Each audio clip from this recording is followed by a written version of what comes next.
Yeah, so Toby, for the last 3 days you've been preoccupied whilst the other guys have been doing their investigative work. So, what I'm going to want from you, please, is a couple of rolls. To Mhm. start with, we're going to have you doing a roll to see how much money you potentially earned. With you being a racketeer career group, or career being a thug, you are going to get the opportunity, if you wish, to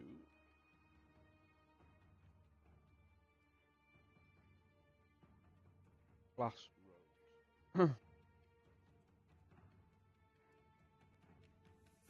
So you could study a mark, so I can give you to observe a potential target, to gain advantages during future criminal enterprise. If you wish, instead of that, you could simply be trying to get some work, in which case I'm going to ask you to roll your status in order to make some money. We shall do that. Okay, so income. This endeavour covers the many ways you can make money between your bouts of adventuring. So, with you being a thug, I'm gonna presume you're gonna be beating up little old ladies and nicking their handbags. Yeah, Uh, bodyguarding, but yeah. yeah, general intimidation work and dog body stuff. But yeah, bouncing on pub doors and stuff like that.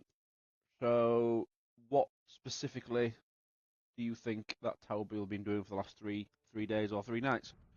The same thing, Um, or a couple of things? What are you doing? it's going to be uh, paying off debts, really, because he's trying to get out of the thug life, but he has uh, debts he needs to pay. I mean, not financially, but Davies he owes, and Okay, just trying to put that life behind him so that he's got nothing hanging over him. So he right. gave the wallet, he gave the locket back, and like I said, this is the end of his life in this area. He wants to move on and be a new person. Okay. So yeah, just put everything to bed. In which case, then, I'm going to roll on the events table and Great. see what that could or could not have had.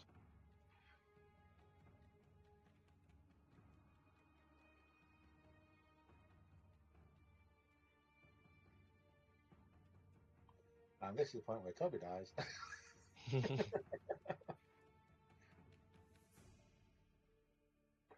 You get hit by a flower pot in the head.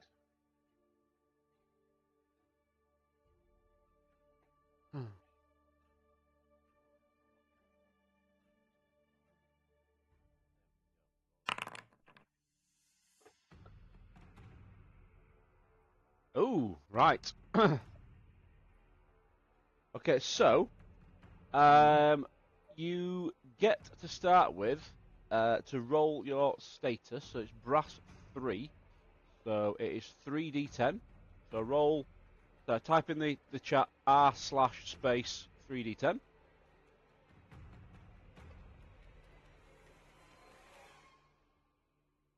Okay.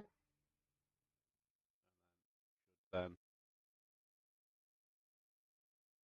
it zoomed in on you, but I didn't see what it said because I've got your character sheet blocking Hang on. it. Type in the chat r/space 3d10. That's Do what it. I typed in. Alternatively, you could just click the D10 in the bottom right hand corner 3 times and click roll. Oh, slash R. It's I put R slash slash. R. Yeah, Yeah, I put R slash. Slash Yeah. sorry, I thought it was. that's fine. Yeah, I just looked up there. I haven't been There we go. looking. So you should Roll. be earning 12 pence. Yeah. But the event we rolled was false silver. So, to the horror of the merchants, a run of counterfeit coins plagues the character's locale. So, a fifth of all coins are affected. So, a fifth of 10 is 2, so we're going to make it 3 pence. So, you earn 9 pence. You actually earn 12, but Yeah. 3 of them have been counterfeit. Yeah, that's not fine. There you go. Add 9 pence to your character sheet. Fantastic. There I'm you also go. going to keep those 3 fake ones. They might come in later. Fair enough. So, whilst you have been out and about and not been in touch with the rest of the group, I do need to detail the previous 3 evenings as to the general feel within Bergenhafen. And that is revolving around the moon. As you, as an individual, Rich, are aware, there are 2 moons that orbit the Warhammer world, Morslieb and Manslieb. Morslieb, the smaller of the moons, is also known as the Chaos Moon. And it has an erratic orbit, sometimes close, sometimes far, and it does appear to be to be green. So when it's large, it bathes everywhere in a green light. So on day 1 of the investigations, Morslieb rises in full. This is universally known as a bad omen. The folks of Bergenhafen look to the sky in distress as the small moon bathes the town in sickly green light. On day 2, on the second night, Morslieb is again full and also significantly larger than normal. He also appears to stop above the town, not orbiting like normal. As the night progresses, a grinning skull appears on the moon. It is indistinct at first, but has unmistakable features by dawn. To many inhabitants of Bergenhafen, the moon's face seems odd, but is of no great cause for concerns. It is certainly not the first time it's happened. For others, it's disturbing. Some refuse to leave their houses at night, whilst others take to the streets to claim the end is nigh. On day 3, which was the last session we did, so the last evening, when Morslieb appears on the third night, it's even larger and the skull face more pronounced. It seems to hang low above the town, and in any reflections, in pools, puddles, glass and similar, it appears impossibly close, as if it was scraping the tallest buildings. As the night progresses, the skull face sometimes appears to move. Occasionally, in reflections, some folks swear they see the moon licking its lips with a huge green tongue. Many hide away in fear at this, but a few treat it as a spectacle to be witnessed, and stand outside watching the swollen moon, hoping to catch sight of something extraordinary. Those staying outside for longer than half an hour, so everybody in that moonlight, have to test for minor exposure to corruption. So I'm going to roll for the Sirs not appearing in this film. In order to do that, it will be a challenging cool test. Roll firstly for Kargan. Corruption is that mutation thing? Yeah, waste of the mind. Yes. Yeah, well, it's just I've got resistance to mutation. You would, if you get to a certain trigger point, you then would mutate, and it would be a resistance against that. So this isn't a, it won't affect this particular roll. So Dan's passed with that, with a mighty roll. Well done. And it's what cool test you say? Skill. That's under. It's under. Yes.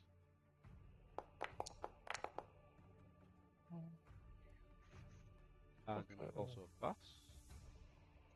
Here comes a massive fail, and it's what? Sorry, just a normal challenging. Challenging. Excuse me. Boom! Massive. Bang! Fucking smashed it. It's a good job we're over 60 seconds in. So, because this was meant to be done the last session, Rich and Dave here, I'm going to allow a re-roll for both of them. You could use your fortune points last session. So if you want to do that and get a free re-roll, you can do that if you want. I would Rich. very much like to do that. Do the same here with Dave. Boom! It's a better failure, unlike that one. Isn't a 66 a bad failure? Double. Yeah, that's what I'm saying. Isn't it a crit failure? No, crit failure is 95 and above. Oh, right. But it's an added complication. Oh, yeah, no, I was thinking there's my fence had wanted it. got a crit on the 95 and above or on a double success. There's something to do with the fencing thing. Yeah. Because I was using a rapier or something. I can't remember what it was. So, Rich, it's straightforward for yourself, my friend. You just You're simply dead. add yourself 1 point of corruption, which is on the front page of your sheet. Yeah, it's got two. Right. What have I just done to? But because Dave's failed like that, he's gonna get 1, and he's gonna get sick. So Josie is been vomiting all last night, and he's gonna miss this session because he's throwing up. And because he's so sick, Cargan has offered to look after him. Why do I have a book of religion? Can anybody remember? You're carrying it for picked me. up. Give me it back, you fucker. Yeah, that's what I thought. You also have a leather jacket, I think, now that's we picked up. But yeah, leather jacket and a male coif was given to you because Goethe purchased a breastplate. A plate breastplate as well. I could have gone for the A cheap literal breastplate. Yes. I could have gone for the cheap and nasty leather one, but I'd been saving my pennies up to get a metal one, and then I found out there's a leather one, and I could have had that one ages ago. Fuck. So, the following morning, you are having your breakfast, and sure enough, you're a little bit late up this morning compared to the previous 3 days. So, Toby, you've been doing the night shift of your endeavours from last session. So you're a little bit late up, and to your surprise, you can see Zeidel and Goethe still eating their breakfast. Normally they've been up and about on their investigations the last few days, so now might be an ideal time to have a bit of a catch up with them, perhaps. Morning, gents. Oh, He says do. rubbing his eyes. How's things going? Say that again. You're very quiet. I can't hear you. Oh, sorry. Get that pork chop out your mouth when you're talking. Morning, gents. How are you? Hello. Not I think I've bad. paid all the debts off. What are we up to? Yeah. Don't know really. That moon's a bit creepy. Yeah. It's been a bit of a challenge. Minding the bars, but yeah, people getting drunk. Yeah, not too bad. Glad to be done with that life.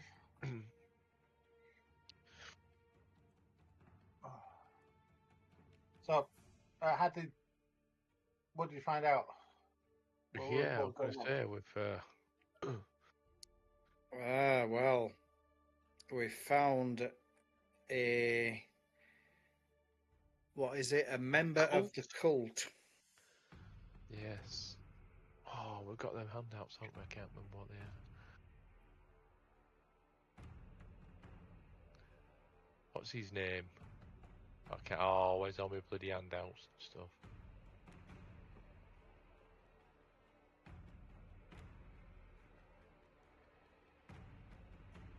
Can you Oh,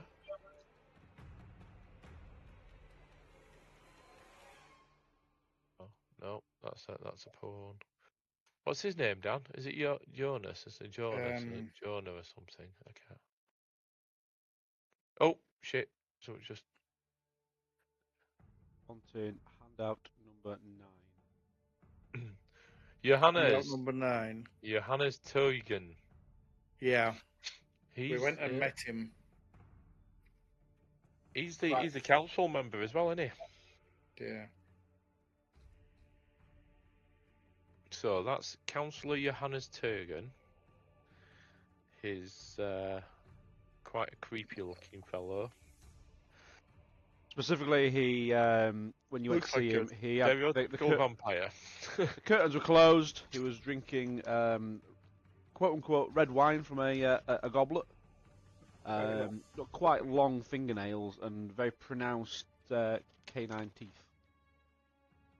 He's got big Claims that pointy teeth. Bit of a pasty fucker as well, isn't he? yes. Claimed that the curtains were closed because he had a headache. Closing up for the day. No, but that's not what I were on about. I were on about the gadget we met in the pub who bought us a meal. Yes, you went to the Golden Trout. Yeah, well, that was after we'd been to see this dodgy fucker, who's also that's part true. of the Esoteric Order, is it? OS? Yes, you went prowling around Steinhauger's house. Yeah. So if you remember specifically the Steinhager family, you've got Franz Steinhauger, who's brother. Remember his brother Heinrich approached you? Yeah. Made you an offer? Remember what it was? Yeah. Do you want to tell Rich? No. That's Fair fine. enough. Because I'm going to get it wrong. But basically, make sure his brother has an accident, isn't it? Yes, if Franz was to meet with a fatal accident, and accidents will Yes. happen, then not only will Bergenhafen be safe, but the characters will be handsomely rewarded. Yeah. Because He don't wants like to know he wants to know what he's up to. He believes his brother's up to something dodgy. He is. And he wants some dirt to spill on him in order for him to inherit the family business, which would automatically happen if he was to meet an untimely demise. If that was to happen, he's not going to pay you for. Well, he might reward you for some information, but he would reward you handsomely, 15 gold each for his brother's demise. Assassination is the name of the game. Fun for all the family. You decided to Get the white leave, powder and out. then Whose line is it anyway? you decided to leave and then return the following evening and break in. Whereupon you broke into his office, and you found a secret door hidden behind a bookshelf, and that led to a set of steps leading down, and you found yourself in the room that you guys discovered in the sewers, if you remember that, Rich? Remember finding the room where the demon was summoned? Yeah. It was there. However, Dan, the pink horror, which we found out last time, and wasn't told it was an iridescent pink horror thingy. Dan, what do you remember specifically about the room when you encountered it last session? There was no markings, nothing to show It that it used to have a big, doings. Didn't have a pentacle or anything there. Yep. You also discovered a safe, which you didn't break into, but you then, rather than breaking into his desk, Cargan, the master smither, ended up inadvertently removing the entire fucking desk drawer. He moved the drawer, the locked drawer, in the desk. He had to go. He had to go up, picking the lock, and just remove the drawer. Fair enough. It was still locked. Not picking 101. So we took it back and smashed it open somewhere else. And specifically in there. Hasn't he decided to change classes now to go more down the surreptitious route? Yeah. Yes, because he's realised that me being the best door locksmith is probably not the best for everybody involved. Yes, because your way of picking locks involves a large sledgehammer, a warhammer rather. But yes, the drawer in question contained a list of Steinhager's warehouses, numbers 1 to 7, along with their contents, various inexpensive trade items, cheap wine, timber, and similar goods. Underneath that was a bronze medallion and sheets of parchment, all with the Ordo Serpentarius emblem on them. And also here there was handout number 9, which I just showed you all. And there was also a leather-bound book hidden behind the drawer. So when the drawer fell out, the book fell out behind it as well. And you've not consulted that, you're not. What was that again, Wayne? That was a large leather-bound book that was hidden behind the drawer. Oh, the one that we can't read. Yes. Written in a language that you've no idea about.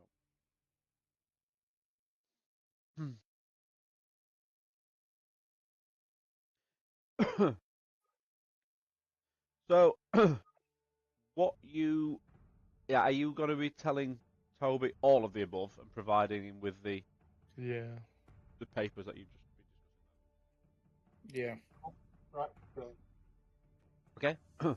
In that case, then, Rich, one of the papers that you're thumbing through there does ring a bell with what you heard 2 nights ago, Bars, which is concerning one gentleman known as Wolfgang. Amadeus. Specifically, Dr. Wolfgang Holzer. And Wolfgang is in charge of a travelling troupe, specifically a carnival. And because he travels from city to city, from town to town, he's often used as a messenger, an excellent courier. Doesn't often go out of his way to carry a letter, but if you happen to be on his route, he'll take it. And you did hear that there could be an opportunity to have a look, be able to get into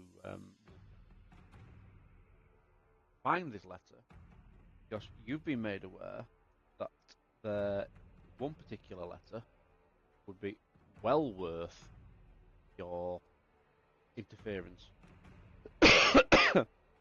In this case, one particular letter names all the guild officials in Nuln who have taken bribes from a Tillian merchants factor.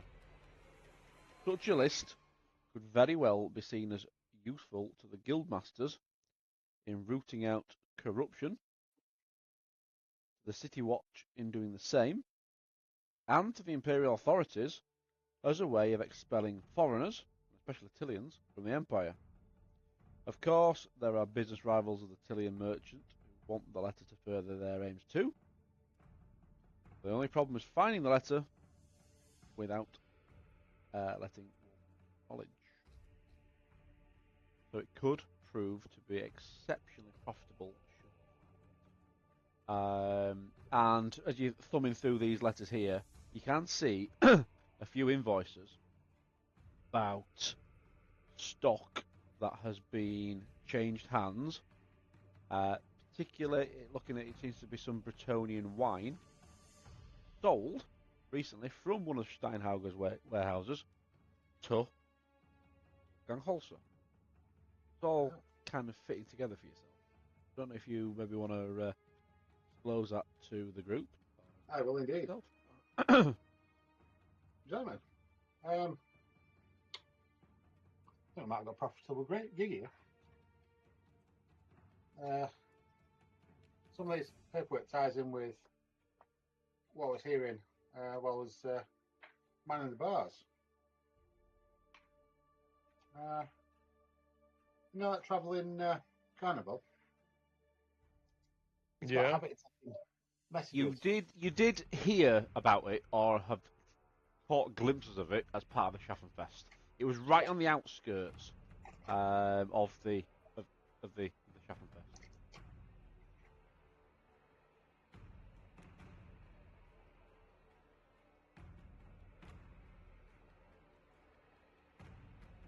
Is that me?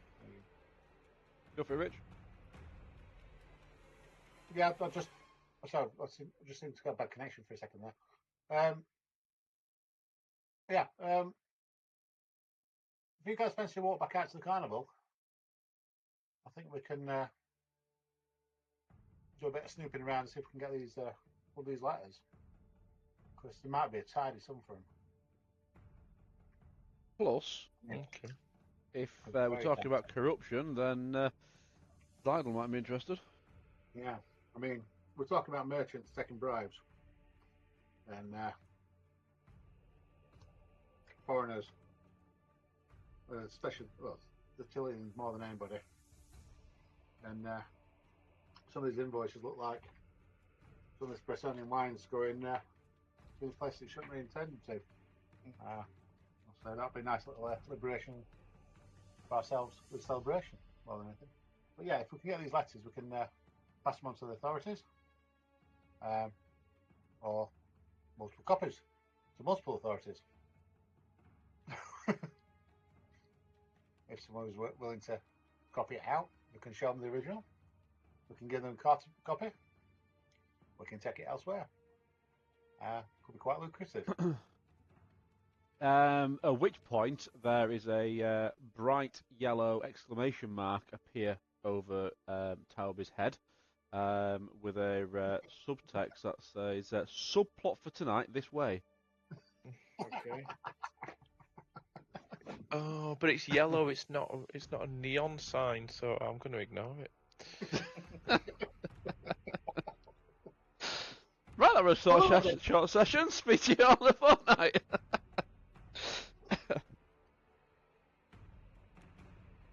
What do you reckon, gents? Well, we'll have to follow the thingy, won't we? The very evident railroad. The subplot. I don't want to. I know we're already knocking on. We're already 11:15, but I can't be up past midnight because I'm absolutely knackered. I've got a lesson first thing in the morning. Yeah, fine. Okay. On every road, a diverse range of travellers can be spotted moving throughout the Empire. Most are travelling with a purpose. Some stay on the move because they are homeless, itinerant traders, or seeking a new home and a new identity, or escaping a colourful past. For a few, the journey itself has become the end rather than the means. And this last group has some very surprising. 5 heavily armoured bullock carts and 3 brightly painted caravans make an interesting sight on the Empire's roads at any time. Anything that needs that much guarding must be very, very valuable indeed, or very dangerous. Perhaps the words painted in garish colours on the canvas side awnings provide some clue as to why these particular carts can travel safely. Dr. Wolfgang Holscher, Pandemonium Carnival and Peripatetic Menagerie of Wonders. The greatest collection of monstrosities and bizarre creatures of dark foulness held in captivity. By appointment to crowned heads of the old world and of many lands beyond. An amazement to all who view the menagerie and its denizens. Accept no substitutes. Believe only your own eyes.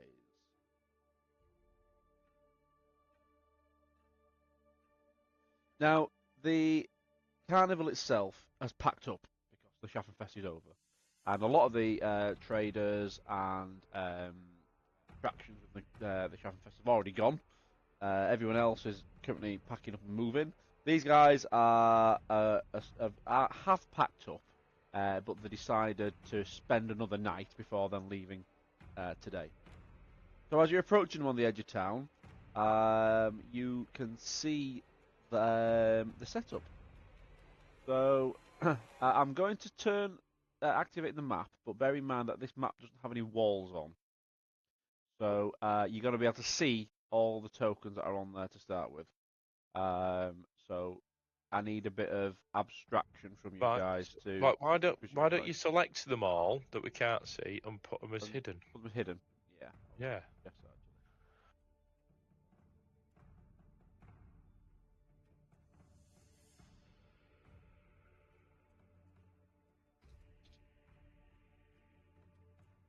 The only problem is that it does actually give you on the map. It does tell you what's in what. Anyway. Well, it's your own fault not putting walls on then. Well, yeah, but still, try to play within character, please, and ignore the text that you can see. Oh. And it is across 2 different maps. We are purely on the one on the right due to set up of that. I'll turn around and look at my monitors now, then.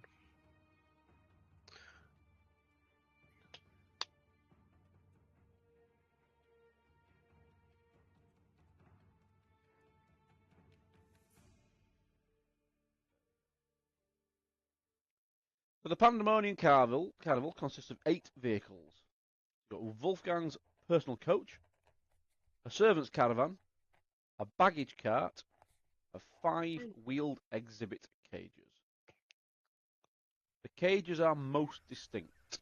These are substantial vehicles, each a heavy iron cage mounted on a strong chassis. A team of 4 oxen pulls each cage. And it looks like quite easily spotted that there is some kind of way that the cage has been pulled over the years to make it a bit easier on soft ground. There's unusually broad-rimmed wheels, pivoting wooden shoes around the rim. Quite an innovation, actually. It could be valuable to a cart, right? Clever methods of preventing any cart sinking in mud. Now, because it's not on the move, it's all set up here, but it's, as I say, it's packed up, ready to go. So the awnings on there hide the iron bars and whatever is held within. It's side covers, so you could easily get up to the side of it and peel things back if you wanted to.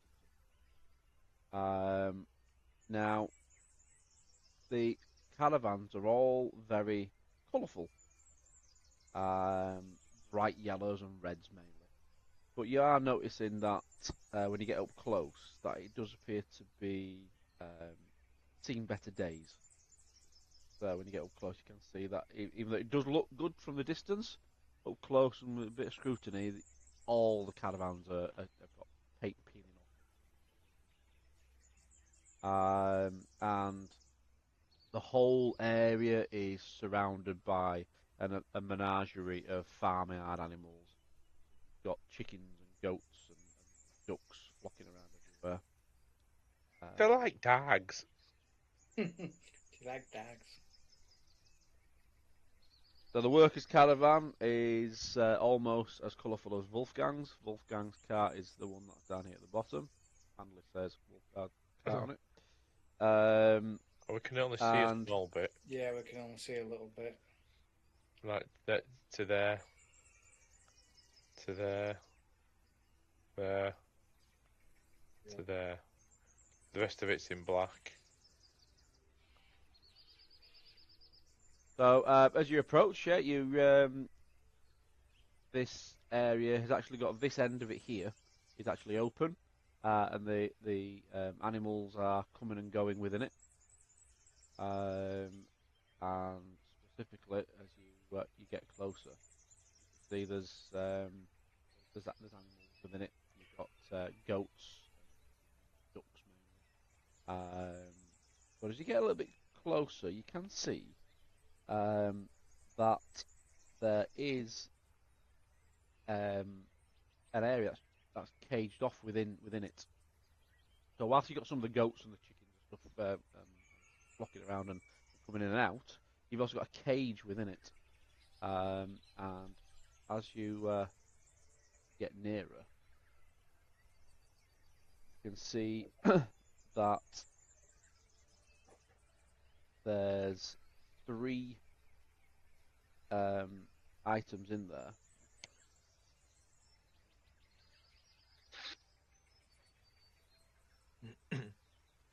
Sorry, there are 4.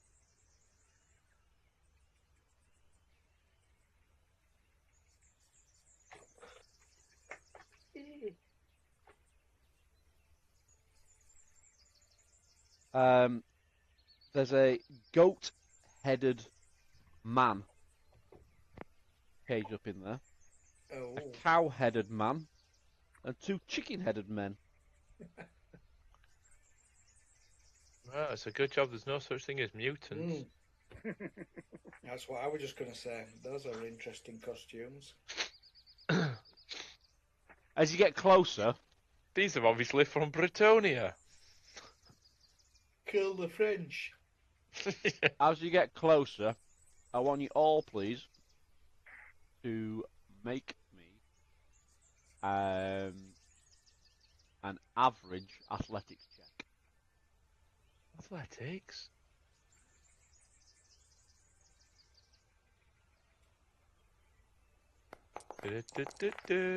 I'm failing it. Oh.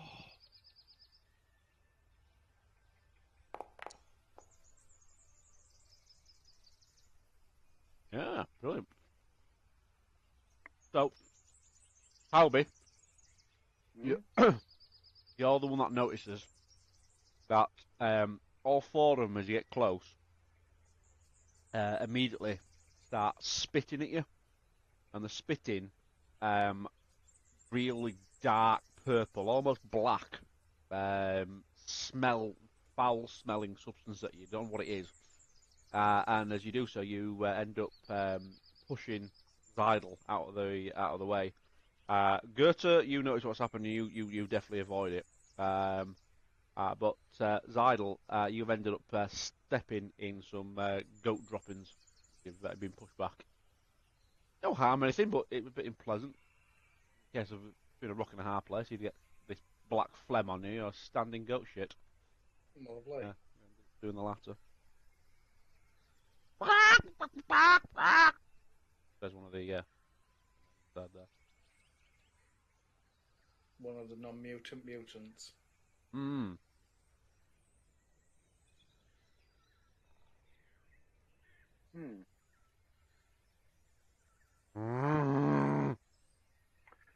Okay. The cow one starts spitting it again. Are these? You're aware of it now, so important, it's spitting it and it's landing on the floor in front of you. It's a bit short. What was that question? Sorry. Sorry, are they? Did you say these are caged, or are they just sat in the back of the? Yeah, the cage. Yeah. Definitely beast-headed men. Okay. Well, I don't know about you, but I think we ought to have put a stop to these foul abominations. Burn the cart. Sorry, is that what you said? Hmm? Hey, what? Hey? I'm saying we need to. I say we put an end to these foul abominations. And I said an accidental burning of the cart. Oh, burning of the cart. Oh, sorry. Yeah. No, what? You want us to burn the cart? We didn't burn him. Just his chair that he was strapped to. There's somebody at the door. You can Somebody see a rather scrawny-looking chap just here. He's not noticed you. He seems to be shoveling hay. I'll be honest, my temptation is to open this cage and then have an excuse to destroy some abominations as they run rampant. Can open the cage and see what they do. They might be grateful that we've released them. I know, but then... And pass the salt. Or we could just, stab them to death while they're caged up and can't go anywhere. Well, I'm thinking more of a distraction. If you guys do what you do... This gentleman here, who you, Zidle and Toby can see, Gert, you can't see from there, but you can certainly hear him. He shouts up and says, Ivan! Do you want to open the other cage? And I believe they need feeding. And Ivan says, yes, fine, come over here then and help me feed them in this cage. So he wants over here. Okay. Where's the door to this cage, Wayne? Is it at the back? Well, You're right next to it. Yeah. But in order to do so, you're going to have to go within spitting distance. Oh, no.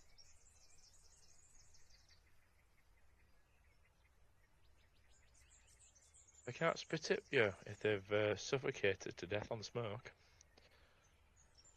True. Well, there is a lot of hay there that he was shoveling. You can shove some of that under the cart and set it on fire. Oh, but they're on about letting them out anyway, because they need feeding. Maybe they're just getting agitated because they want feeding.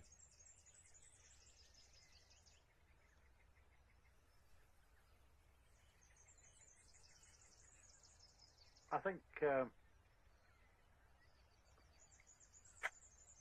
think we're wasting our time stood here. I think we need to get into that. We need to get into his wagon. Get into Wolfgang's wagon. But we do need a distraction. Yeah. Setting fire is going to be a bit obvious that we've done it.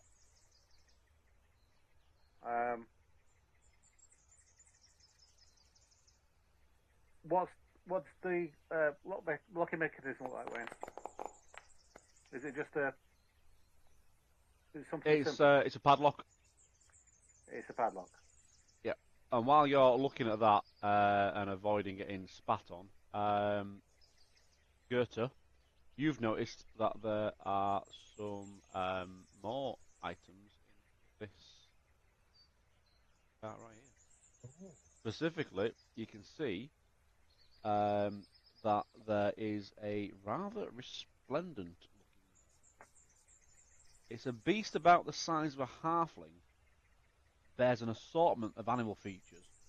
His most notable feature, however, is his fur, which appears to be pure metallic gold. Oh, I bet that's worth something. In the same cage as it, though, you've then got about a third of the cage occupied with two really tiny creatures that look like pigs that are walking around on hind legs and are about a foot tall.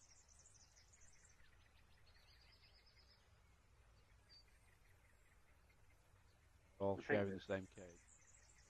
Delicious pigmies. That's bad. That is bad. Maybe we could take a pig out and chuck it in here. I'm sure chicken's in.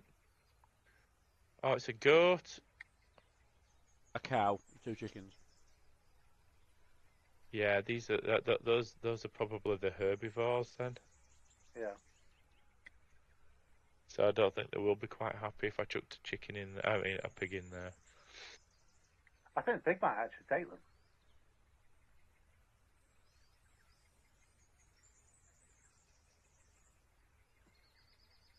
Have a circle around the outside and look at some others.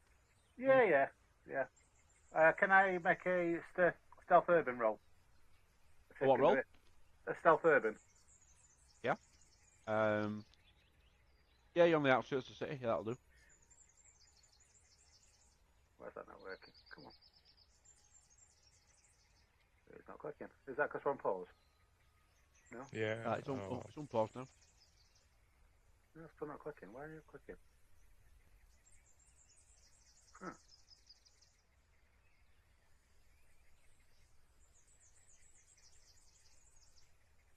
What is going on? Why are you not working? Working right. Try that again.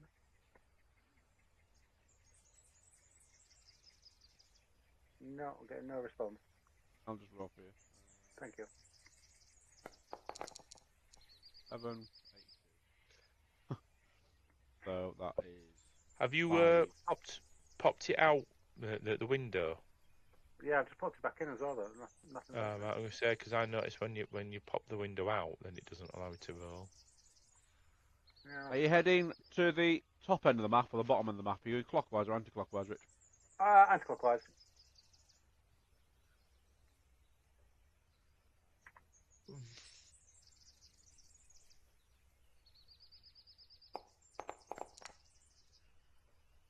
Yeah, that's definitely spot.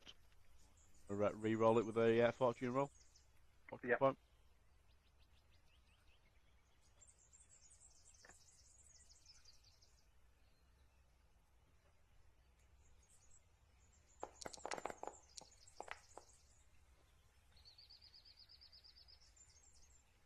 what is going on? Still a spot. You have another 3 fortune points if you want to use one. Yeah, it's coming. I'm just going to reboot. Well, not reboot, confused, but just refresh the page. Refresh. Yeah. F5, isn't it? Yeah, just That's better.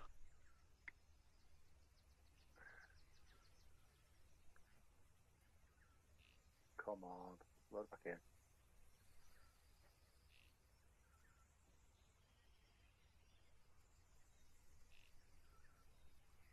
About getting spotted. And you can see this is a baggage cart. Literally nobody inside, but you can see that there are 2 people on the other side who are currently loading bags onto said baggage cart. And what they've done is they've loaded it from your side first, and now they're loading their side in. Okay. Oh, in that case, what's on my side? Bags and cases and cages and boxes and all sorts. Crates. Well, I'll take a Serendipitous. I'll just take a little look. Be rummaging through some bags. Dan and Wall, what do you want to do? Can we see where his caravan is yet, or are we still looking for it? Still looking for it. At the moment, you've found 2 cages, on either side of you, with those previously detailed beasts in, and then Howard just gone down. Okay. Why don't I have a light source? Why is it only? Yeah, same. He's fucked off with the light. Sorry, chaps. Is it actually dark?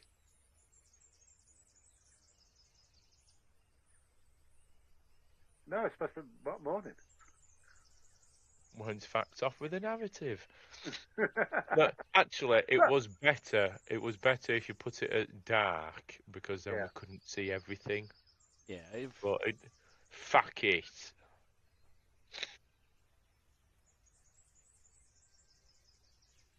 So as you've gone from there, Dan, you can see that there's the scrawny guy who was doing the hay shoveling is now talking to a much bigger guy, and the pair of them is while you're here. The pair of them are now are in this cage, and in this cage here, from where you're at, you can see 3 figures in there, and they appear to be extremely savage. And what's happening is these 2 guys are throwing lumps of meat at them for them to eat. It's like raw meat that they're just chowing down on. And one of them, the bigger guy on the right, has actually got a duck, a live duck in his hand, and he's just about to throw it in. Right. And all 3 of them,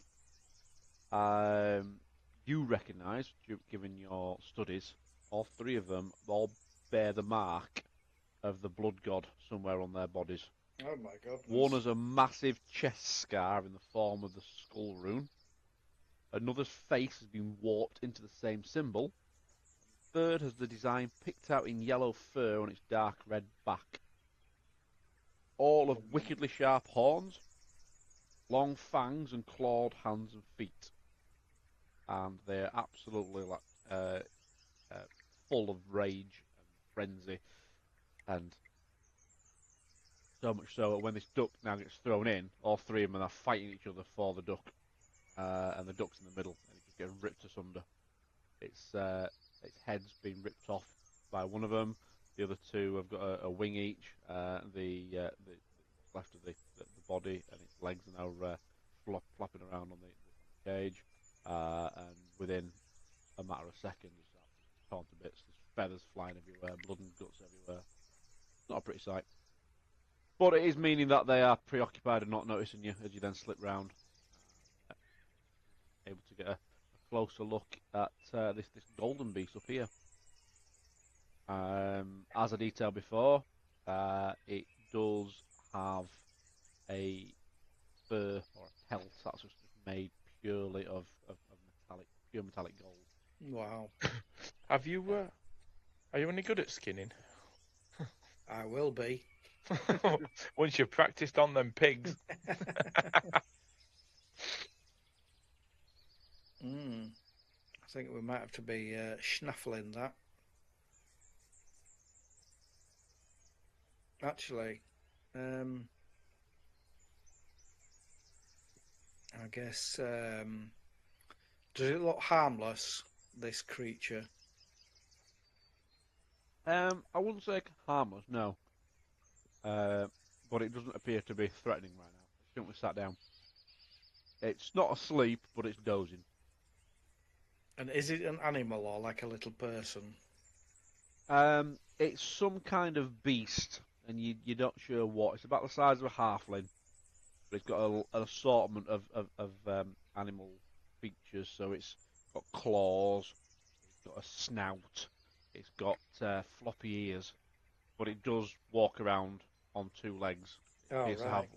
distinctly legs and arms rather than four legs. So it's some kind of child beastman with golden fur. The golden Pretty child. much. Yeah. Yay! These two little pig creatures are very enamored with you and are following you around within the cage, coming to the edge. Squealing. Right. You can hear these two that are feeding. You can hear them say, the twins are getting restless. It's all right, we'll feed them last. They're the scrawny rumps. The twins, eh? Okay. Right, what we're going to do to create like a diversion, guys, because we want to... they're around like the baggage cart, so you need to slip Okay, by and have a word with them. I'll sneak back. Here, there's a golden fur critter we could do to snaffle. It looks to have fur of pure gold. So, but we need to create some kind of distraction. What do you think? Have I found what I've found in these boxes so far? They're just basic stuff. 2 birds, 1 stone. Yeah. Set fire to that one. Which, the baggage one or the one with all the chicken guys in? The one with the spitting bastards in. Yeah. Then we can lose them.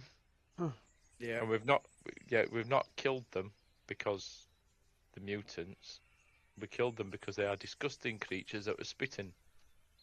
So we've not broken the law there. And then we can snaffle that in the... Although, to be fair, we probably need to go to the opposite side to get everybody away from that, because they'll see... To answer your question, Rich, nothing of value. It's mainly clothes and provisions so far. Clothes or costumes? Clothes. Right. It does look like there might be another couple of what's the word? Carts possibly with creatures in that we haven't been able to get to see yet. Do you want to look at those first, or shall we get to the barbecuing? Well, we've got some clothes we can set on fire. Yeah, there's a lot of hay over there that the guy was shoveling. We can just shove the hay under the... That means going on the inside. We can use the clothes to, like, under the cart, right, okay. and then throw the burning. If we throw the burning clothes underneath the cart to light the hay that way. Yeah. Okay. Then we get the benefit without actually being spotted. Okay. So here's a bundle of clothes. So do you want to scout out the rest of the camp first, or do you want to? I think we can scout out the rest of the camp while the fire's burning. To be honest, Okay. I think that's the best cover we've got, because if they care about these creatures in any way, shape, or form, or their business, they're going to want to. Or direct attention to the burning chicken goat things. You can hear another voice from the other side of the baggage cart. You can hear another voice. It's a bit fainter, so it's not directly the other side. It's a little bit further away. You can hear a really distinctly older voice saying, quite soothing, Now then, my old friend. Now then. They're gonna come and feed you now. I know. A bit more patient in your older days, I get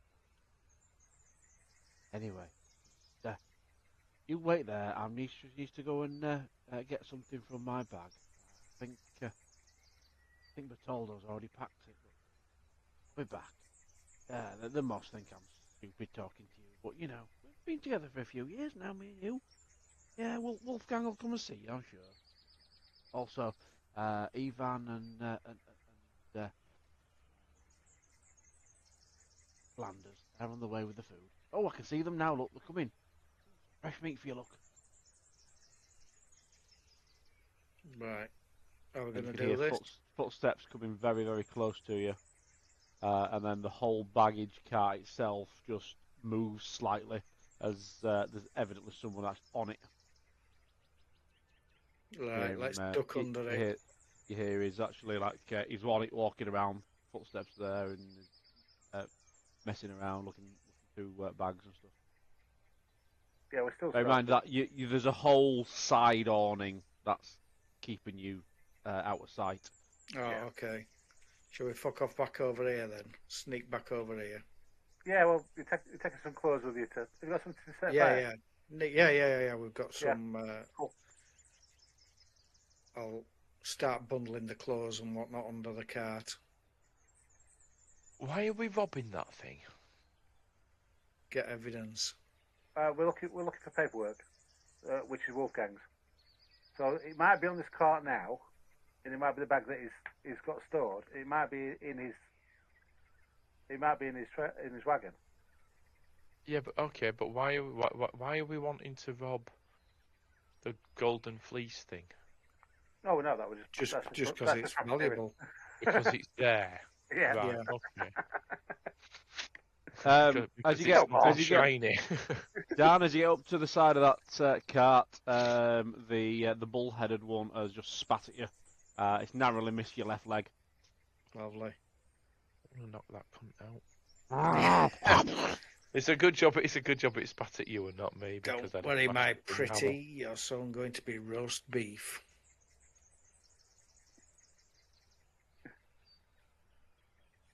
Okay, so I'm creating the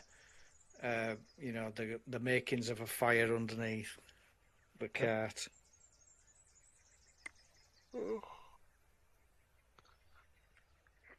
Okay. Are you wanting me to set fire to it now or wait? Oh yeah. No, set fire to it. Yeah. All right. So I'll set fire to it when get it going. Right. In that case, then, can you please make me a outdoor survival test? But this will be a average.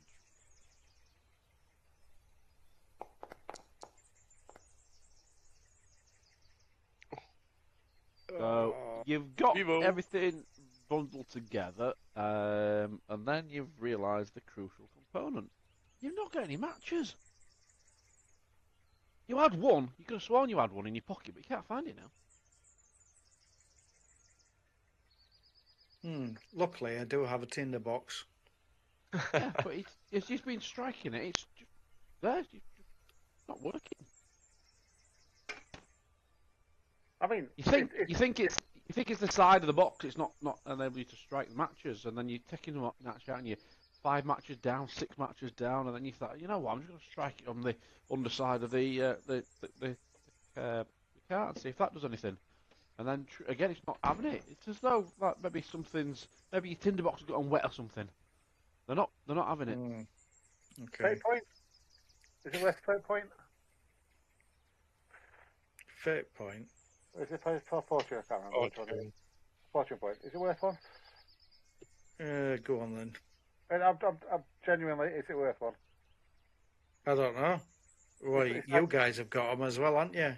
You'll have tinderbox as well. You could come and have a go. Nope. Well, no. That's a fact. You've just narrowly missed being spat at. If you wait another turn, you might get hit. So I'm kind of like,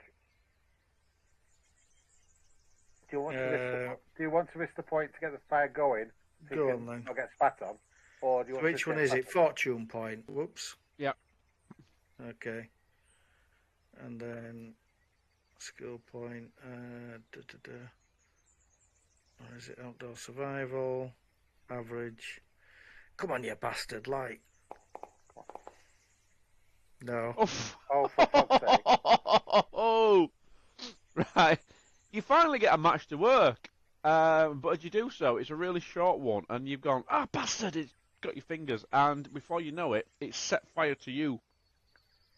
Jump on the other On stuff. fire. Jump on the other stuff. Set fire to them, and then roll it out. Goethe, you can see from where you are that there's a large glowing light Tidal. underneath. Yeah, underneath there. Dan, I'm gonna need a straight up willpower, if I know. A cool test, please, from you. This is a challenging cool test to avoid screaming out in pain. As I then see how much damage. Well, hold on a minute. How fast does this fucking fire taken hold? It's not. I wasn't holding a can of petrol. No, it's a critical. I'm going to explain why in a second. Critical failure. I'm going to explain what's happened to you. Oh, they're spitting fucking tar or something at you. They didn't hit me. No, Two steps ahead of you. But you're rolling around in it now. What is it? Challenging? Did you say? Yep. I'll explain what's happened. Spitting oil. Right, yeah. Oh, so beautiful. you are on fire, definitely. I'm going to do some damage for you in a second. But yes, it's exactly what Waller said. The whatever it is that they're spitting at you is all over the floor, and it's all under the carriage where they're at. And if you look up now, you can see that there's bits of excrement and stuff dangling down from the cage from above. So it's been used as a toilet for them, as well as a spittoon, and obviously they're then spitting anyone that comes close to it. That's all intermingled in it, and the whole underside of it, but you didn't notice beforehand, it's just covered in this thick, awful, dark, purpley black substance. And as you've gone, bastard, and you drop your match, it's gone, whoosh, and you've gone up in flames with it. As a result. So, you are going to. You see me rolling. I said the wagon has gone up with Zidle as well. Yes, definitely. Oh, it works. Sorry, Zidle. Sorry, you are going to suffer a strength 4 hit. So that is a D10 plus 4. That is 10 damage. You are wearing armor, and specifically on your arms, you've got 4 points. Your body, you've got 4 points, and your leg, you've got 4 points. So everywhere except your head. So overall, sorry, it's 2 armor points, isn't it? Yeah, AP 2. So that is a total of 10 minus 2 damage will be 8 wounds. Then you get your toughness bonus of 4. So in total, you lose 4 wounds. So you reduce yourself down to 10 wounds, please, Dan. Okay. Ow. Then I'm going to put you as on fire. You're ablaze. Human Torch! But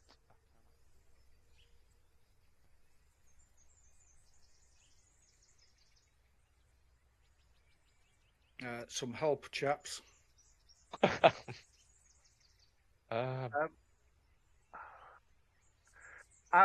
actually going for an insurance claim now. I'm just going to go with my friend was merely smoking. What have you done? And just try to blackmail street answer him. Well, let's try to get Seidel out. Put him out first. Yeah. Seidel, run on to the next card. Better that fucker as well. Yeah, well, I can try and bat the flames out for you if you want, but you won't like it. Because the only thing I've got to try and put I'm going to say the only thing I've got to try and put the flames out is a warhammer. It'll beat the Yeah. flames out, won't it? You Yeah. can get some more of the clothes out of that thingy and like come and smother I them. I will take the entire awning off the side of this wagon to come and rescue you, but I'm not going anywhere near a circle of burning fire. You're gonna have to come out. You're gonna have to come this way. Okay. So if you Hello. come this way, I will literally just tear this awning off and cover you in it, and then I'm gonna have an argument with Wolfgang. Okay. So yeah, that's what I'm going with. I'm literally going to try and tear this awning off and cover my friend up, and then go have a screaming match with Wolfgang. About As you're running over there, then these guys immediately come running over here. These guys come running over here to try and put the fire out. Then you can hear that some of the folk have come out of the caravan in the middle, and these are well.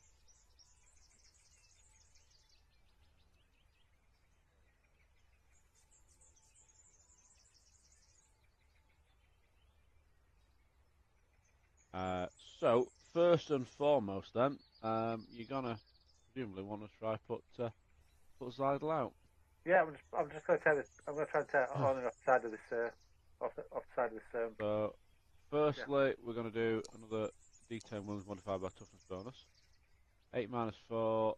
So yeah, using 4 wounds, so that'll put you down 6.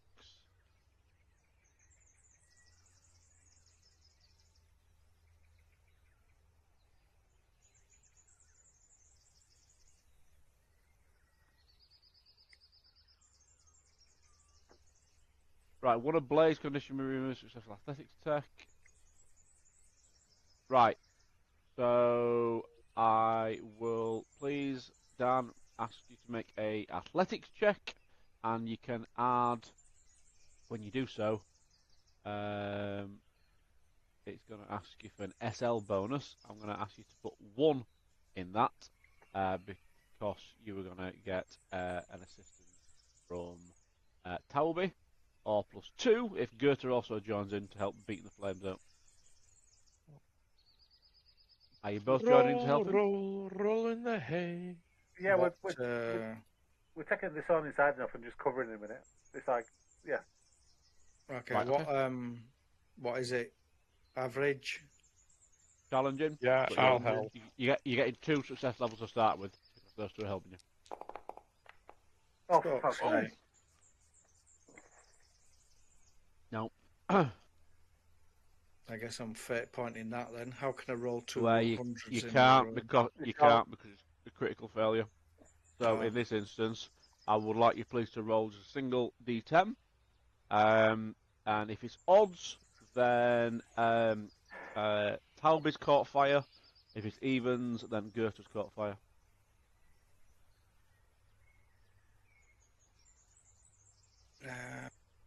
Don't be setting the metal man on fire. Yep. So you're ablaze. Fuck's sake.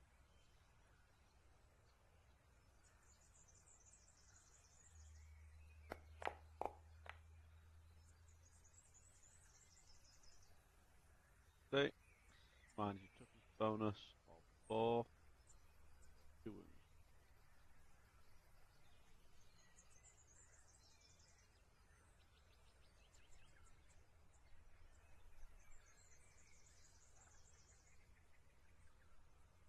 Okay. So yeah, whilst all that's happening, the awning's been ripped off, and all of a sudden this guy is there going, "Oh, what's going on?" What's going on? It's my friend was walking past that fucking wagon smoking, and it's just gone up. What the hell are those creatures? And why the hell is nobody on this side keeping people safe? Now help me put them out. With that, he jumps down and helps you beat out the flames. So we'll do another round of this as these guys then here try and fight the blaze over here. So Goethe.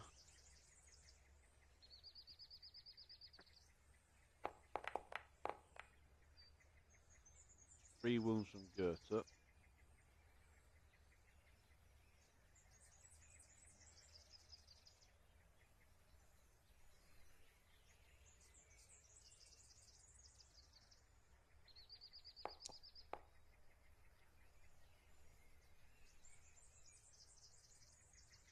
Then you're both going to get athletics checks, but the difference here is that Benbow, who's here, the older gent, has also called for some assistance, and you're getting big Anders coming over and helping you. And this guy's fucking huge, and he's rather heavy-handed hitting.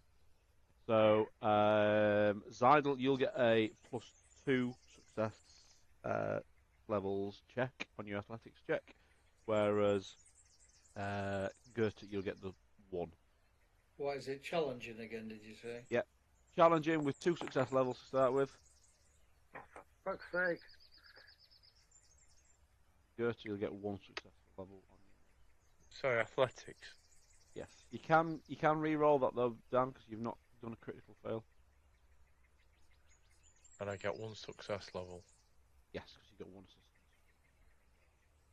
Gonna need it. Challenging.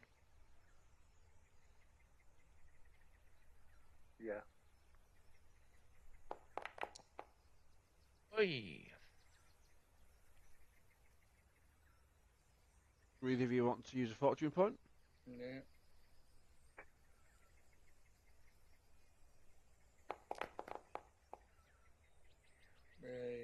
Yay, where's it gone? Is he a re-roll with the fortune point thing? No, there's no automatic re-roll. Oh, okay. I will do. Fuck off. Whoops.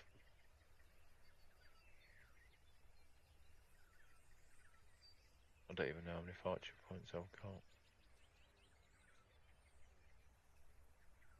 2. Shouldn't I have... Oh, have you removed it? I'm just taking them down here. Yeah, okay.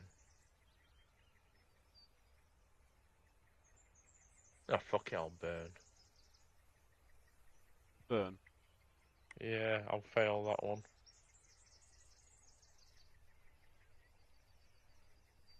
Move the ablaze status. Idle. Fortunately, I don't know. Blaze. The effect on there. So what I'll do is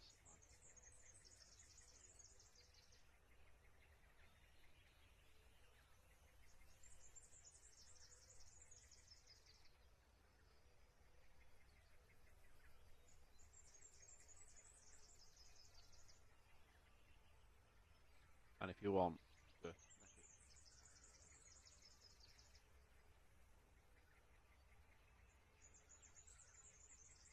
it smouldering.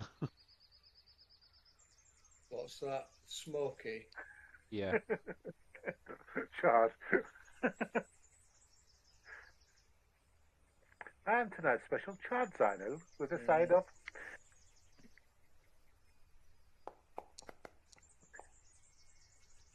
No damage this round. Goethe. And then you make another athletics check, and this time you got Tauby and Bembo and Big Anders and Zeidel putting you out. So you're going to add 4 success levels to your roll. This is what we're waiting for. Look at that. Check out my milkshakes. They're bringing all the guys to the end. So, success level is 4. oh, plus that. Marginal failure, but 3 successful levels.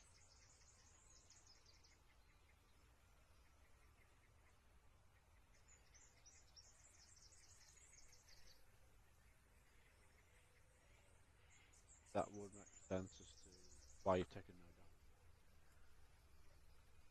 no damage. What? Failure? No, but Yeah, So we've the no, successful. the no buddies, you're not taking any damage. So following round, you make another roll. I've got 3 success levels. My Yeah. roll was 35, so I Yeah. failed. But because I had the success levels, Oh, of course. Yep. Yeah, Sorry. faster. Yep. Got you. I thought it was 35 after taking 3. Yeah. Got Yeah. fucking hell. This is not.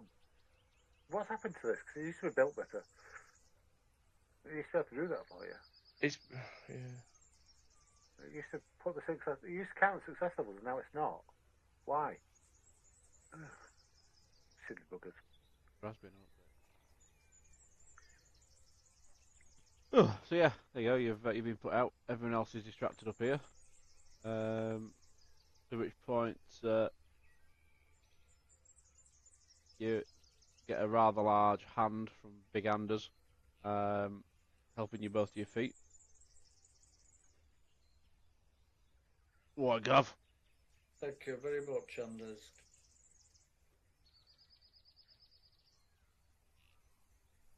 Yeah, I'm just going to carry on my rant that I was doing before. How? How can something so unsafe be just... Where's the warning signs? Where's the boundary?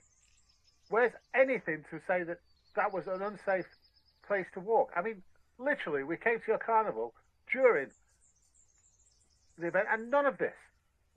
We thought this was a safe. I thought this... No, seriously, my friends are badly hurt here. To which point the old man, he's exactly as he is. He looks like an old sea dog. Yeah. He's got an anchor as an earring, and he looks up at you like, I'll have to get the boss. Thank you so much for your help. But seriously, His face is all creased and stuff like that. He's a proper old sailor. Like, stand it. His face has been weathered. Yeah. Looks like old leather. Like he's seen hundreds of storms with like sea salt thrown across his face over decades. Goes off grumbling about being ungrateful, you know. I wasn't ungrateful. Fire and I'll put him out. I wasn't ungrateful. I did say thank you very much for putting them out. However, this should not have happened.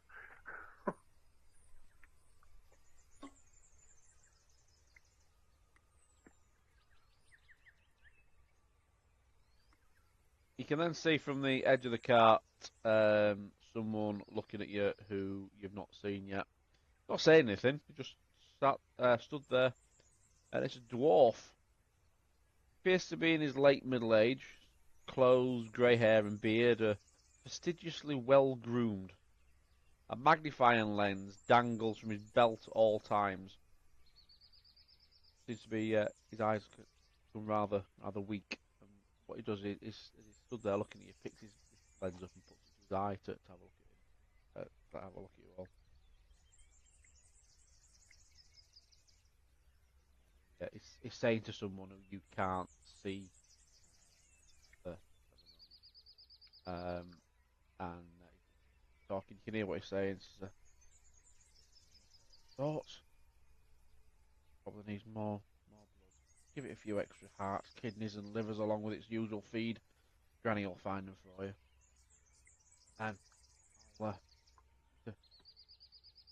have a look what's going on over here. You can hear a voice going.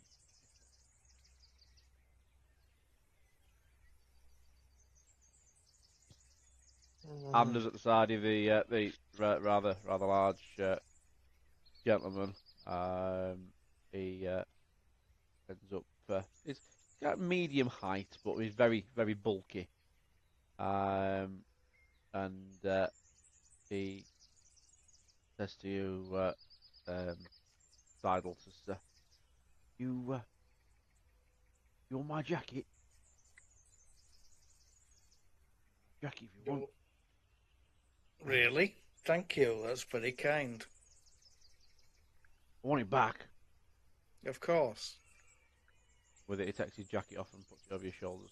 And, Thank you, my good man. okay. That's very kind of you. Yeah, Toby will completely switch tacks and said exactly the same. He said, "Oh, you sir are a gentleman, an absolute gentleman. Thank you so much for your help." Like really playing the appreciative friend. I am appreciative, but it's like overplaying it. He then points to all the other caravans apart from the baggage cart and says, "Don't put your fingers in there unless you want them torn right off." Really? Are these things dangerous? Seen them? Do.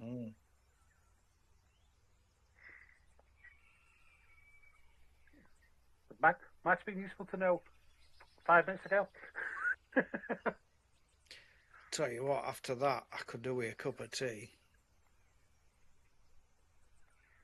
Eventually, another gentleman appears from around the corner. A small man with cropped silvery blonde hair and blue eyes. His spectacles give him a studious appearance that is belied by his ready smile.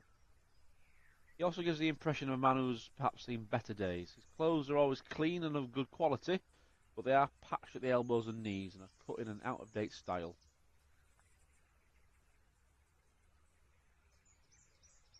Comes over towards you and says, "I am Doctor of the Arts, Alchemical, Medical, Spiritual and Practical.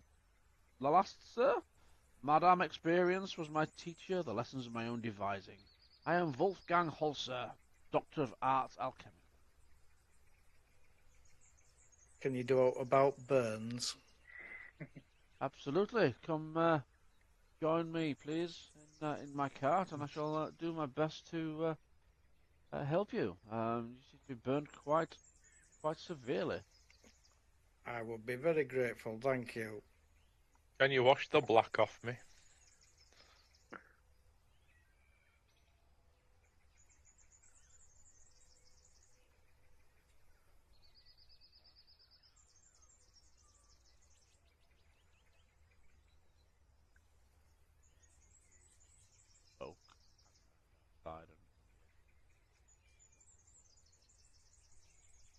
Feeding the beast.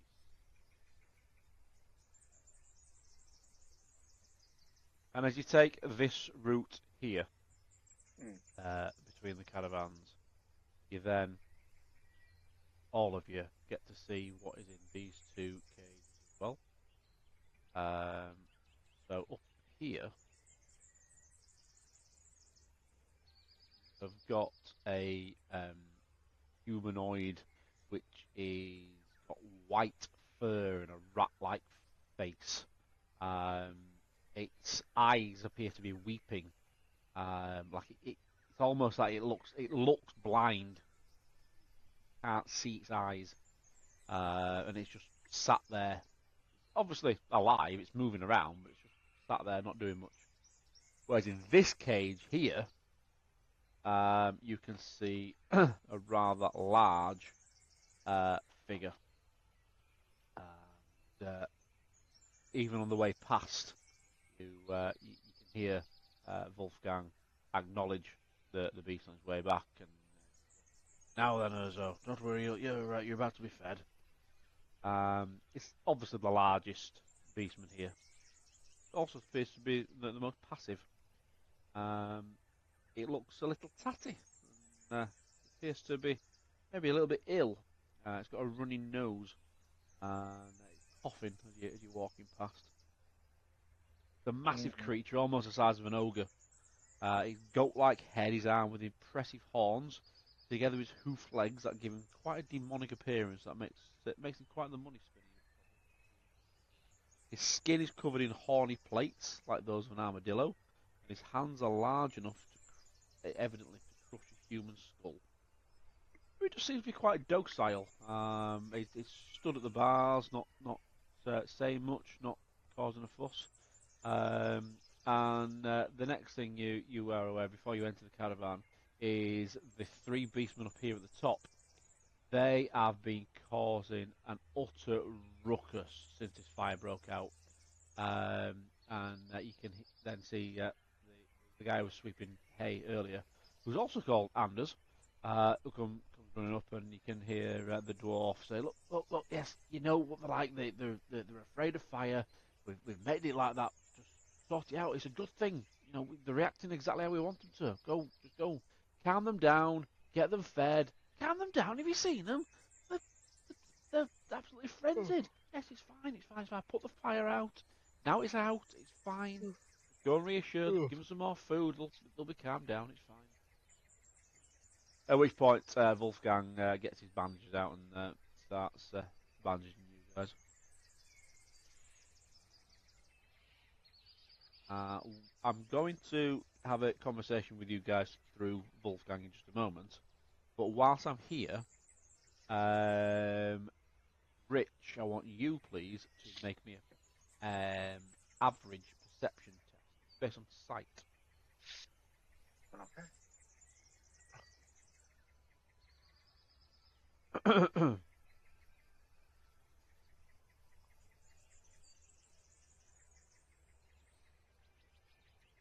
Why does Mel Coyce give me modified -10? Seriously? Right, okay. Male coif, yeah. An average? Yeah. Because you've got a fringe. You need to trim your fringe.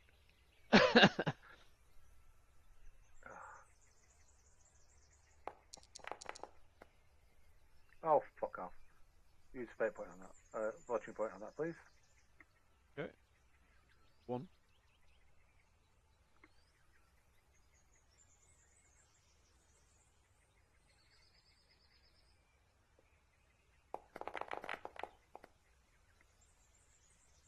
Yeah. Okay. That case is a success. I'll come back to that in just a moment then. So, start with,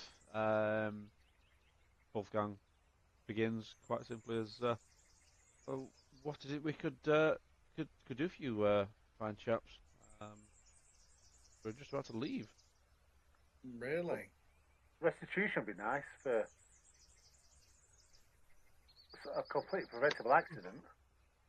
I don't understand what's happened here. We've got nothing around that cart that was capable of setting fire. Nothing. Well, my friend was smoking. This is one, and there was nothing to say. Don't come near the cart. He literally went to put a fireball, and we leapt out of the way.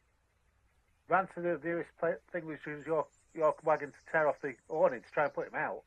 But seriously, something that dangerous with no signage or warning and saying anything to say stay away. We're literally just walking around the campsite. I don't know what to say. I didn't think it would be combustible material there. I'm really sorry for what's happened. The least I can do is get you guys patched up and get you a drink.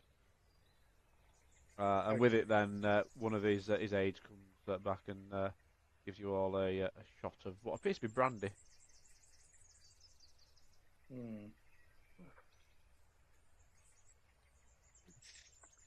Okay, I'll tentatively take it, but I'm a bit concerned that he's giving me flammable liquid.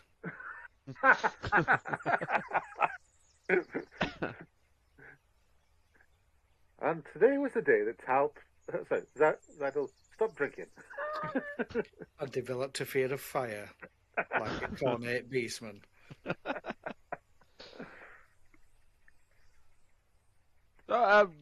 You've not been able to see any of the performances, but at least you've been able to see the majority of my specimens.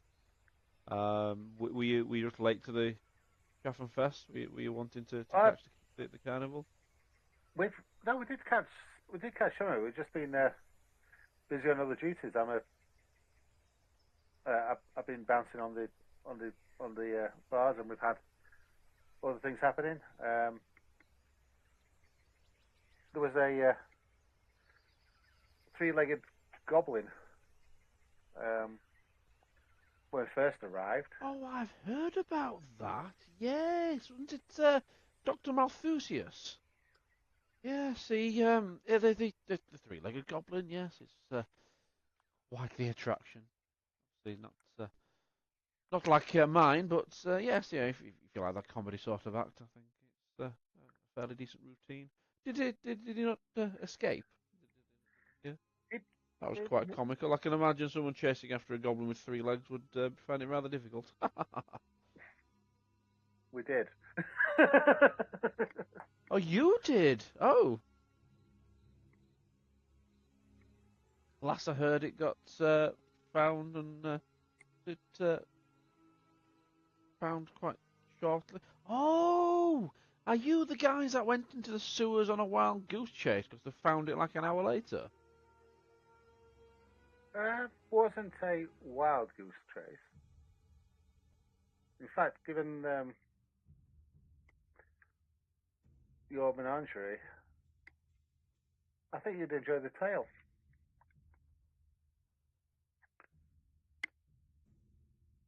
Pray tell. Yeah, I'll just recount the experience underneath the city and just see what kind of reaction I get. Well, finding the real goblin remains. Yeah. and then the incandescent purple beast, which we ran from. As you're telling him that, and he's distracted by patching up your 2 comrades, your eyes have begun wandering within his cart. And there's a lot of books that are being or have been written, presumably by Wolfgang, and maybe someone else as well. Looking at it, there seems to be some different handwriting in there. And there's 3 very interesting books that take your attention. First is a treatise entitled "On the Corrosive Effect of Chaos upon the Minds and Bodies of its Servants, and the Signs by which such wretches may be identified in the early stages of their wickedness." The second book is Wolfgang's Journal and Notes upon Beastmen, and the foul behaviours and unnatural habits thereof. The final volume is entitled "Upon the Nature of Warpstone and its Uses in the Art, Alchemical and Medical."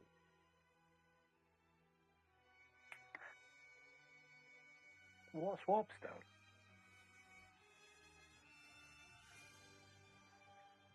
Well, just literally just like, what's Warpstone? I go picking up the book. If you're going to pick it up, then okay, you can see that it's actually a printed book, and it's a very fine book. It looks like it's incredibly expensive. It's very heavy, and to start with, you can see that it's printed in Paravon in Bretonia. And as you start flicking through, you can see that there's extensive notes that have been added to it in someone's handwriting, presumably Wolfgang's. And you can then see that it's actually got his name on it. It's his book, but then he's written manual notes in it as well, as though it seems to be working on perhaps a second edition.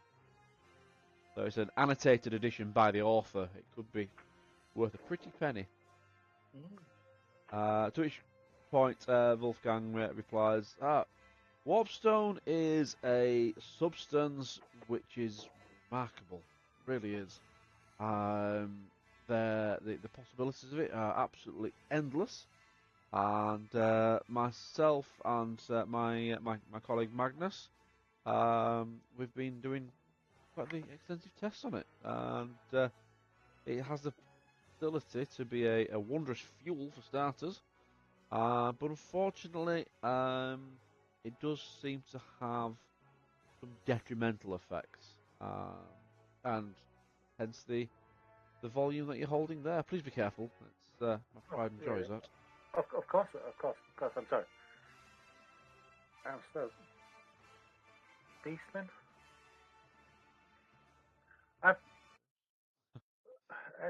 I have to be honest. The very large beastman in the wagon is not what I'm accustomed to on what I've seen on my travels. I've never seen one so placid. Oh yes, well Urzo is a bit under the weather at the moment. I'm struggling to find out what's wrong with him. But he's also my oldest exhibit. I've had him the longest time, and as a result, he's used to travelling, used to moving around in a cage and being fed regularly. And when he's faced with the crowd, he plays up to them, does the whole rattling the cage and roaring in a convincing manner, etc. But yeah, whilst he can look like he can pull a yokel limb from limb, he's a good lad. It's all an act, really. No, wow, very interesting.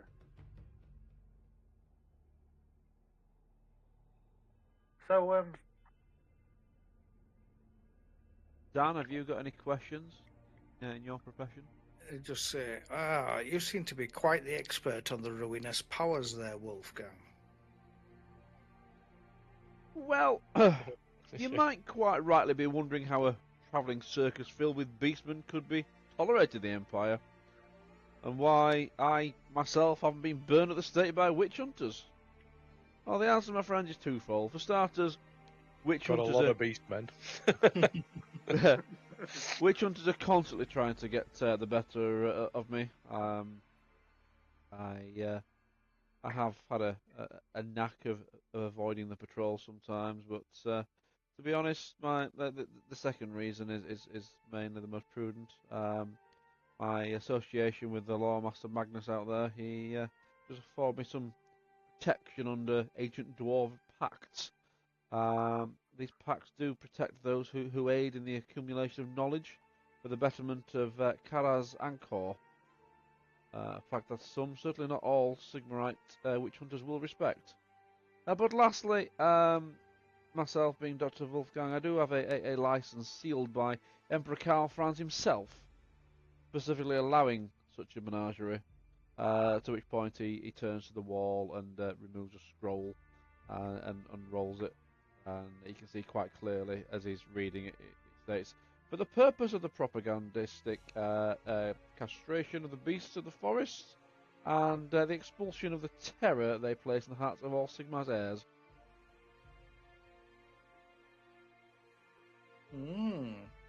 It is appearing genuine, even though it is written in purple ink.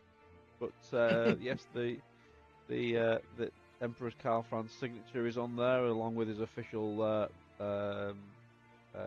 wax seal. How very impressive. Can you give us any tips for how to protect ourselves against the ruinous powers? Well, quite a few actually. As I do have a whole volume on it, should you be interested.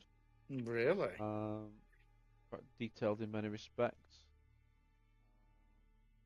First thing, I should let you know that when you are able to spot effects of chaos, that is the first point. Chaos always marks its victims with a visible mutation before any moral rot sets in. So that's the first indication. See that, that's the time to take action. Please, Dan, make me average check. And this is going to be... Watch it, you're fading in and out. I can't hear you properly. Sorry. Please make me be a law chaos test. We don't have. So I'm going to make it an average, bog standard average intelligence check.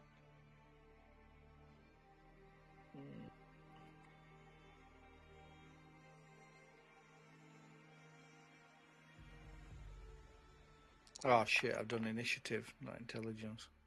Well, it's still 27. intelligence 30, so that's fine. You think from your very, very, very basic training that that claim is misguided. You get the impression that Wolfgang is telling the truth of what he knows, may be misunderstood in his findings about chaos always marking visible mutation before any moral rot sets in. To which point he's getting quite excited, and he takes his first treasure of the book off the shelf, the one that's titled "On the Corrosive Effect of Chaos upon the Minds and Bodies of its Servants, and the Signs by which such wretches may be identified in the early stages of their wickedness." And you can see that some of the pages are falling out. There's notes and marginalia that he and Magnus have added. Probably of more interest to a true scholar such as yourself, to be honest, than the original text. Does anybody in this cart have the appraise skill? I have. I've evaluate. Yep, that's the one. You can make me an easy evaluate.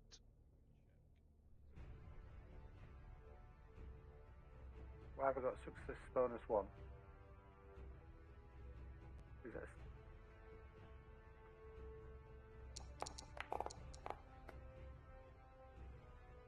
Astounding success. Fantastic. Wow. So, yeah, you've got the bonus if you check your talents. You've got supernumerate. Yes. Evaluate test.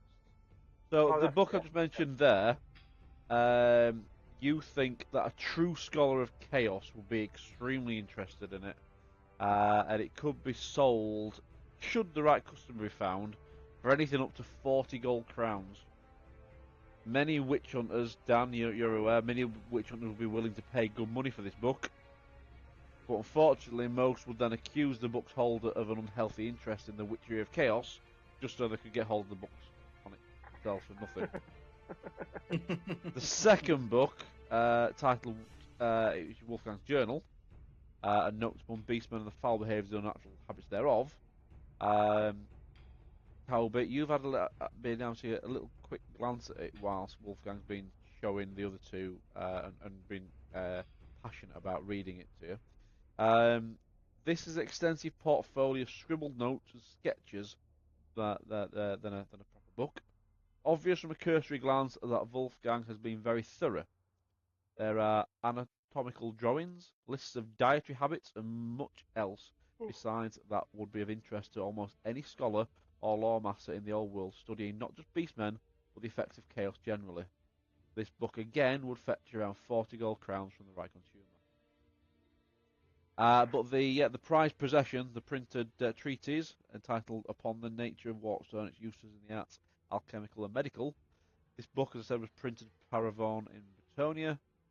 Wolfgang's extensive notes indicate that he's working on a second edition, and this annotated edition could be worth 50 gold crowns to a knowledgeable and almost certainly heretical customer.